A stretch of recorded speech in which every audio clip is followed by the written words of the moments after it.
How can I record a podcast just using my phone? Currently, I'm testing the Galaxy S24, which is not mine, but my father's. He was so nice to borrow it to me for an hour. What I usually have is the Galaxy S10. So this is what the same angle looks like if I, have it mounted exactly the same.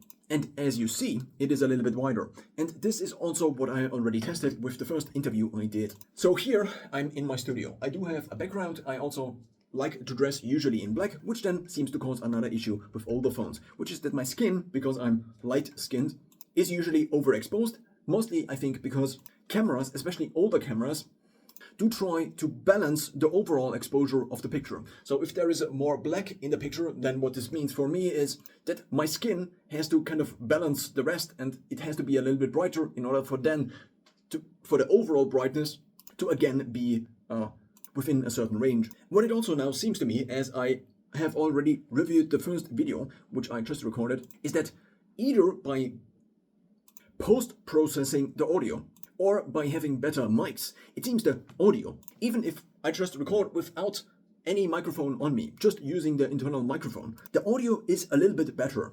And I would say it's basically as good or so good that I could use it without having an additional microphone. This would really bring down the setup as well as the set down of recording a podcast. So recently I worked together with someone on the social media pages of his company. And so I had the idea, what if I just record now the first podcast? Now, I did record already a few podcasts with a friend of mine, but what I wanted to do is to do an interview style podcast where I would interview somebody.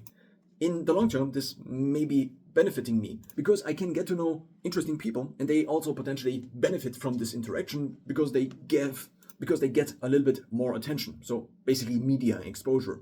And so now for years I have been searching for a setup that finally works and is very simple. What I went through in terms of iterations.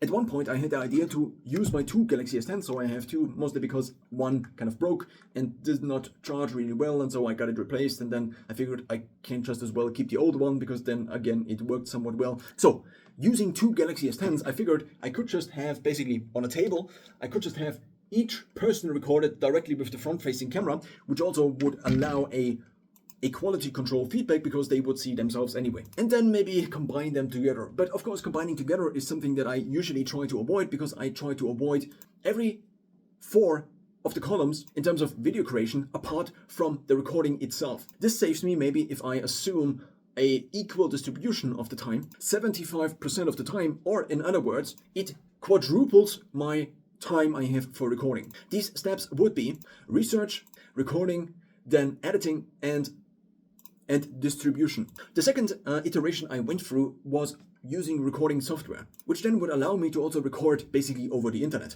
The software I mostly took a look at was called Riverside. I also tried recording Zoom calls, etc. Now, Riverside does record basically the 2 different video feeds locally. And after the video is done, it uploads them. And then I get basically both original files and it splices them together. And even it can be edited within either the Android app or on the web.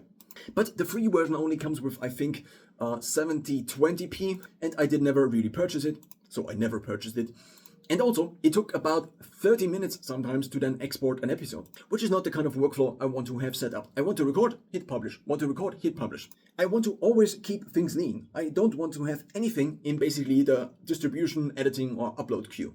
I have an idea, I make a video about it, and then on to the next thing. This means I'm basically optimizing for a high available working memory in my brain. So the more processes I have running in the background of things, of tasks I still need to do, the less brain power I have available, or RAM I have available at one single point in time. And so now, finally, the last setup, which I now already used, is that I just, instead of using basically the Galaxy S10 in the vertical format, which I usually use for recording my normal videos, because then also they are indistinguishable in terms of the formatting itself from shorts, which then means I have only one format in which I record, which is basically just vertical.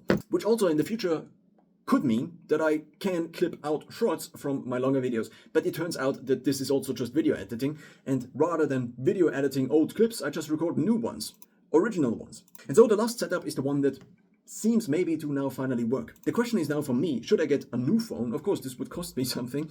approximately 800 euros if I would get a new Galaxy S10 with 512 gigabytes of storage, which the Galaxy S10 here already has. And then I would have no SD card, so the 512 gigabytes would be max. Whereas here, I think I can even insert a 2 terabyte card, and then I have the 512 gigabytes, so 2.5 terabyte storage in total. Which is ridiculous, because, well, these phones, the Galaxy S25 and the Galaxy S10, which is kind of the Galaxy S19, are 6 years apart. Using this setup now, I could also just record on the streets if I'm with a friend, let's say, and I just want to throw a few questions into their face and potentially then also publish it.